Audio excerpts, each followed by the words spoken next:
UP स्थापना दिवस भाग 3। 24 जनवरी। यूपी में मुस्लिम। यूपी में 1030 ईस्वी तक मुसलमानों का आक्रमण हो चुका था, किंतु उत्तरी भारत में 12वीं शताब्दी के अंतिम दशक के बाद ही मुस्लिम शासन स्थापित हुआ।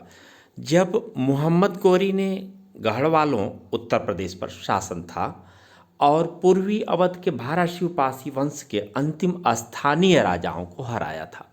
राजा सुहेलदेव पासी आदि का सफल विरोध के अलावा करीब 650 वर्षों तक अधिकांश भारत की तरह यूपी पर भी किसी न किसी मुस्लिम वंश का शासन रहा और केंद्र दिल्ली या उसके आसपास था।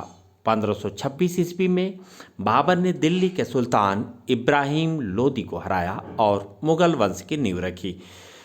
इस साम्राज्य ने 350 वर्षों से भी अधिक समय तक उपमहाद्वीप पर शासन किया। इस साम्राज्य में अकबर शासनकाल 1556 से 1605 ईस्वी से लेकर औरंगजेब आलमगीर 1707 का काल था, जिसने आगरा के पास नई शाही राजधानी फतेहपुर सिकरी का निर्माण किया। शाहजहां शासनकाल 1628 ईस्वी ने आगरा में ताजमहल अपनी बेगम की याद में बनवाया। ताजमहल विश्व के वास्तुशिल्पी नमूनों में से एक है। शाहजहां ने आगरा व दिल्ली में वास्तुशिल्प की दृष्टि से कई महत्वपूर्ण इमारतें बनवाई थीं।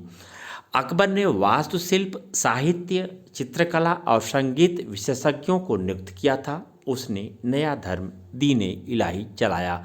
भक्ति आंदोलन के संस्थापक रामानंद लगभग 1400 से 1470 ईस्वी का प्रतिपादन था कि किसी व्यक्ति की मुक्ति लिंग या जात पर आश्रित नहीं होती। सभी संप्रदायों के बीच अनिवार्य एकता की शिक्षा देने वाले कबीर ने उत्तर प्रदेश में मौजूद सांप्रदायिक असहिष्णुता के विरुद्ध अपनी लड़ाई केंद्रित की। कांसीराम नगर कासगंज के निकट स्थित सोरू में गोस्वामी तुलसीदास जी ने रामचरितमानस की रचना की, जिसमें भगवान राम का जीवन चरित है। 18वीं शताब्दी में मुगलों के पतन के साथ संस्कृत का केंद्र दिल्ली से लखनऊ चला गया। अवध के नवाब समय कला, साहित्य, संगीत और काव्य का उत्थान हुआ।